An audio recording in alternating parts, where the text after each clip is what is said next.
mountains cold and plains warm? Nature's surprising contrast. 1. Mountains versus plains, the hidden temperature, secrets beneath the sun. 2. Warm lowlands, cold peaks. Why? The physical and environmental reasons. 3. The altitude effect. Why are mountains cold even under direct sunlight? 4. Mountain, 1 sun, 2 climates. Why do mountains and plains feel so different? Both plains and mountains receive the same sunlight, yet mountains are cold while the plains are warm. Why is that? Let's begin by answering this question. Even though mountains receive direct sunlight, the air in mountainous regions is often much colder. That's because the air at high altitudes differs from the air at ground level in several important ways. 1. Lower air density. At higher elevations, the air is thinner, meaning its molecules are more spread out. With fewer molecules, there are fewer collisions between them, resulting in less heat production. 2. Lower air pressure. Atmospheric pressure is lower in the mountains. This lower pressure causes air molecules to be less tightly packed compared to those at lower altitudes, which reduces the air's ability to absorb and retain heat. 3. Reduced energy absorption.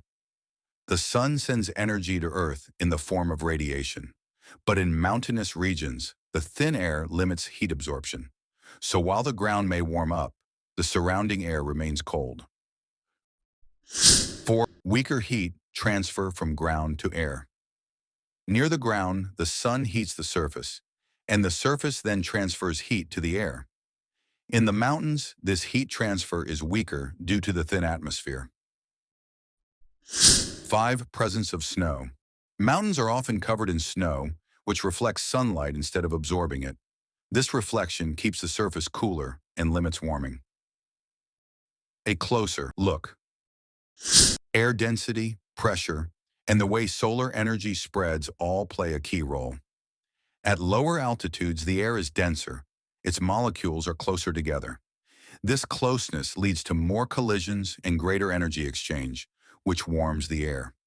As you climb higher, air density decreases. Molecules become more spaced out, collisions reduce, and heat exchange drops. Another factor is atmospheric pressure. At lower elevations, the pressure is higher, which helps transfer more of the sun's heat to the ground. But as you ascend, pressure drops, and the air's ability to retain warmth weakens. As a result, the air becomes colder. Also, the sun's energy reaches Earth as radiation, which turns into heat upon contact with the surface. At lower altitudes, this heat is absorbed more easily by the air. But at higher altitudes, fewer air particles mean less heat absorption.